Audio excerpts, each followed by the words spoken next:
Good morning, gang. Happy Monday morning. Well, we are getting to the point where there's a whole bunch of people around the world who are going to get caught with their pants down. We just don't know when.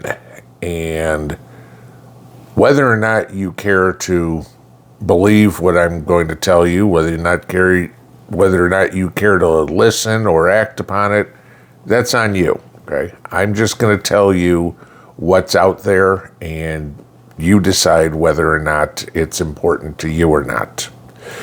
Do the names Bill Holter or Robert Kiyosaki or Barry Sternlecht or Grant Cardone mean anything to you?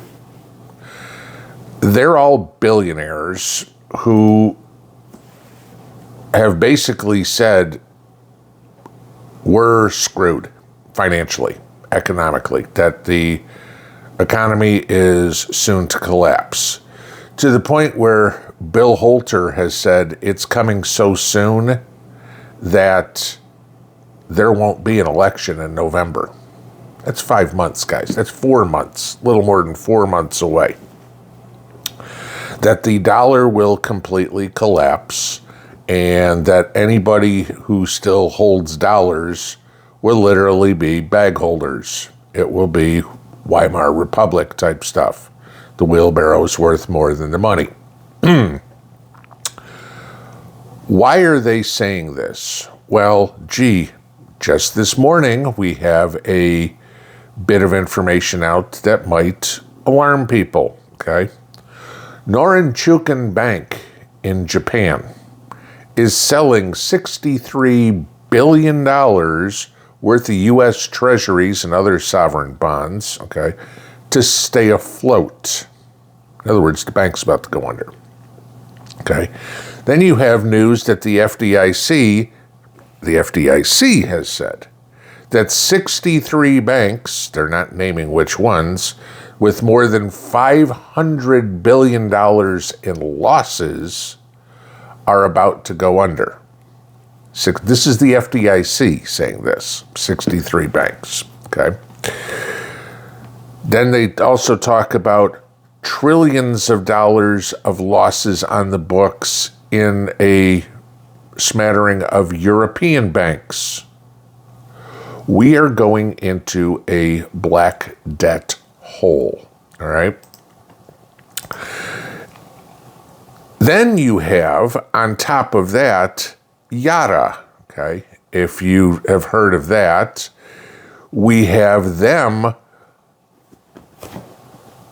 $109 million in bank deposits have vanished. Yada's a fintech company that is financed, if you will, by 8 other banks. And all of a sudden, $109 million is gone. Depositors can't get their money out, their checks bounce, et cetera, et cetera, et cetera. The money's just poof. They're saying they're not going to fail. Where the hell are you going to come up with $109 million? Because there's a whole bunch of people who are going, where's my money, right? Then, of course, I told you a while back about the audit that was done where you have 282 banks, and this was Claris Group who had done this audit that audited the banking system in the U.S., and 282 banks, according to them, are at the verge of going under. What do you hold in dollars? Okay, whether it's savings account, cash in the safe, CDs, anything, okay? Money in your wallet. What are you going to do the morning you wake up, and just like Mrs. P experienced in Russia, your money's worth half of what it was yesterday. $1 now worth 50 cents. Or $1 now worth a quarter. And everything gets halved or cut by 90% or cut to zero. We all know the stories of BRICS. That's coming out. I've explained that to you, that the GDPs of the BRICS nations and the GDP of the EU are roughly the same and only slightly smaller than that of the US. I talked to you a couple of weeks ago about the petrodollar contract with Saudi Arabia expiring. Saudi Arabia is now taking payment for oil in other currencies. What do you think is going to happen when all these other countries who are on the verge of bankruptcy, I mean, Europe's toast, guys, in case you haven't noticed. They have completely fallen to the socialist globalist horde. They are completely being overrun by radical Islamists, and the economy is gone in the toilet. What happens when the banks of Europe start selling U.S. treasuries? Japan, as I said, already getting ready to do it.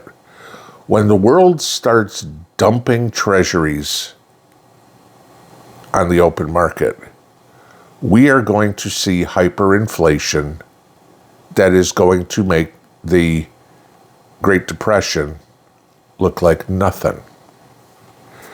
It's not going to be the Great Depression 2.0. This is going to be the super big, forget it, nothing compares depression. Your money's going to be worthless, and whatever you have is all you're going to have. Supposedly, and of course, nobody's allowed to prove it, we have something like 8,500 tons of gold in Fort Knox, right?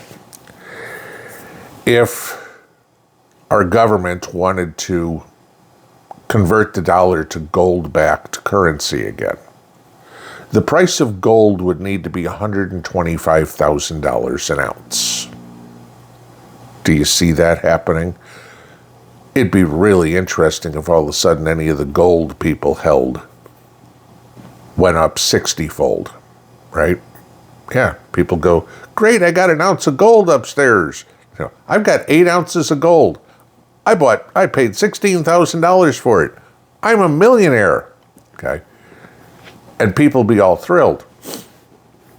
Except the thing is this, whatever that $16,000 of gold would buy today is what it's going to cost $1 million for now. $16,000 might buy you a decent used car now. Imagine if a decent used car cost you $1 million. That's what we're in store for, guys. This is what people are not paying attention to. Y'all hear the stories about the suit in the 20s and the suit now. Let's talk about that. In order to get the U.S. solvent again, $16,000 today, a used car, would have to be $1 million. Okay? Maybe that hits at home to people. We're in trouble. You know, when you have billionaires coming out and saying that the election's not going to happen, that's 4 months away because this is all about to collapse. I mean, again, remember, we are adding $1 trillion worth of debt to the U.S. deficit every 100 days. To give you an idea of how fast we've come, in 2008, when Barack Obama took office, we had $10.7 trillion in debt. We have added nearly $25 trillion in debt in 16 years. And now we're adding $1 trillion every 3 months and a week. Are you getting the idea that we are at collapse time? I'm not a big believer in crypto. You know that. Okay? You know I'm a believer in silver and gold. You need to figure out how to get your savings out of dollars. Sure, you got to keep some. I get it, because Right now, that's how you buy stuff, right? You go into the grocery store in 99.9% of the stores in the country, and you want to hand them a silver coin, and they're going to look at you like you got three eyeballs. Okay. Right now, you still need dollars. But what happens in 4 months when you go into that grocery store with dollars and they go, we ain't taking those. You know, they're not worth anything.